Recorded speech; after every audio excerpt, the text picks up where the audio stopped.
Hi guys, welcome back to cricket video. இந்த வீடியோவில் எதை பற்றி பேச போகிறோன்னு பார்த்தீங்கன்னா, நம்மளோட இந்தியன்ஸ் உமன்ஸ் டீம் பார்த்தீங்கன்னா ஓடிஐ வேர்ல்ட் கப் 2025 ஜெயிச்சிருக்காங்க.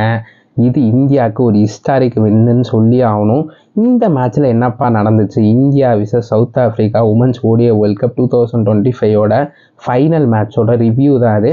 மேட்ச்சில் என்னப்பா நடந்துச்சுன்னு பார்ப்போமே. மேட்சை பொறுத்த வரைக்கும் என்ன ஆச்சுன்னு கேட்டிங்கன்னா, ஃபஸ்ட்டு நம்ம இந்தியன் டீம் டாஸை தோத்தாங்க. சவுத் ஆஃப்ரிக்கா டாஸை ஜெயிச்சு நாங்கள் பவுலிங் போடுறோன்னு சொன்னாங்க. பவுலிங் போட்டதுக்கப்புறம் நம்ம Indian batters Smriti Mandhana and Shafali Verma ஒரு டெரிஃபிக்கான ஸ்டார்ட்டை கொடுத்தாங்க. அவங்க ஓப்பனிங் பார்ட்னர்ஷிப்பே 104 ரன்ஸ் வரைக்கும் போச்சு. 104க்கு தான் இந்தியாவோட ஃபஸ்ட்டு விக்கெட் விழுந்துச்சு. ஸ்மிருதி மந்தானா அவுட் ஆனாங்க. அதுக்கப்புறம் ஷஃபாலி வர்மா தொடர்ந்து கண்டினியூ பண்ணாங்க. ஷஃபாலி வர்மா ஜெமிமா ராட்ரிகஸோட பார்ட்னர்ஷிப் ஒரு 50 ரன் போச்சு. கடைசியில் ரிச்சா கோஸ் தீப்தி சர்மாவோட வேல்யூபிளான 50 ரன்ஸ் வந்துச்சு.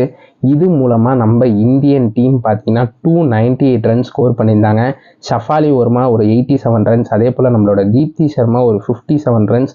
இந்த மூலமாக இந்தியா பார்த்திங்கன்னா ஃபஸ்ட்டு இன்னிங்ஸில் 298 அடித்து சவுத் ஆஃப்ரிக்காவுக்கு 299 டார்கெட்டாக கொடுத்துருந்தாங்க. அதுக்கப்புறம் நம்ம சவுத் ஆஃப்ரிக்கா பேட்டிங் பிடிக்க வந்தாங்க. அவங்களோட ஓப்பனிங் பார்ட்னர்ஷிப்புமே 50யை தாண்டி அதுக்கப்புறம் அவுட் ஆனாங்க.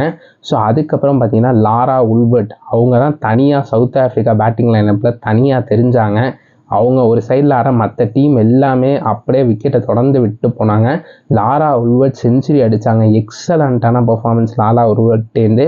அதே போல் நம்மளோட இந்தியன் பவுலர்ஸ் அண்ட் ஃபீல்டர்ஸ் ரொம்ப சூப்பரான பர்ஃபார்மன்ஸை கொடுத்துருந்தாங்க. தீப்தி சர்மா ஆகட்டும் 4 எடுத்திருந்தாங்க. இந்த லீகோட ஹையஸ்ட் விக்கெட் டேக்கர்.